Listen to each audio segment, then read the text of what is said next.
আমি এটাই চাইবো যে যাতে আমার কলকাতার অডিয়েন্স।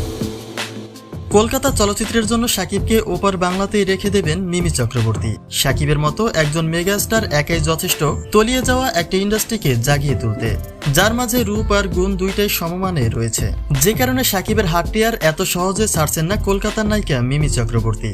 তাই তার বিস্তারিত জানতে অবশ্যই ভিডিওটি না টেনে সঙ্গেই থাকুন। মেগাস্টার শাকিব খানকে এখন শুধু আর ঢালিউড চলচ্চিত্রের সুপারস্টার বলা যায় না, তিনি এখন গোটা এশিয়া মহাদেশের সুপারস্টারের তকমাটা পেয়েছেন। কেননা তার গুড লুকিং আর হৃদয় জোড়ানো অভিনয়ের পারফরমেন্স মুগ্ধ করে সিনেপ্রেমীদের। বিশেষ করে দুই বাংলার যৌথ প্রযোজনায় নির্মিত তুফান ঝড়ে কাঁপছে সব। বাংলাদেশের গণ্ডি পেরিয়ে যুক্তরাষ্ট্র সহ বাইরের প্রায় 15টি দেশে মুক্তি পেয়েছে তুফান, যার মাঝে বর্তমানে কলকাতা চলচ্চিত্রে একটা তুফানি ঝড় তুলেছে কিং খানের এই তুফান, যা যথারীতি মুগ্ধ করেছে মিমি চক্রবর্তীকে।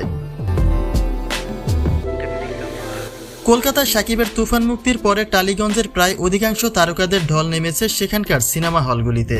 যারা সিনেমাটি দেখার অপেক্ষায় রয়েছেন তারা শুধুমাত্র ট্রেলার দেখেই প্রশংসা করছেন, আর যারা সিনেমাটি দেখেছেন তাদের তো কথাই নেই। এক কথায় বাংলাদেশের মতো করে কলকাতা চলচ্চিত্রেও একটা বিশাল ফ্যান পেজ তৈরি করে ফেলেছেন ঢালিউড কিং শাকিব খান, যে বিষয়টি ভীষণ রকমের মুগ্ধ করেছে ঢালিউড কুইন মিমি চক্রবর্তীকে।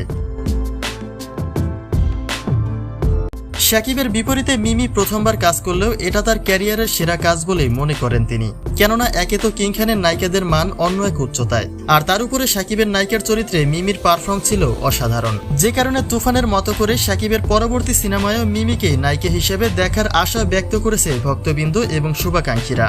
আর এদিকে শাকিবের এই হৃদয় জোড়ানো পারফর্মে আর শাকিবের হাতটি ছাড়তে রাজি নয় মিমি চক্রবর্তী। কেননা তিনি বুঝে নিয়েছেন যে শাকিবের দ্বারাই সম্ভব তাদের তলিয়ে পড়া টালিউড ইন্ডাস্ট্রিকে জাগিয়ে তোলা। তবে এই বিষয়ে আপনার কোনো মন্তব্য থাকলে তা কিন্তু নিশ্চয়ই কমেন্ট করতে ভুলবেন না।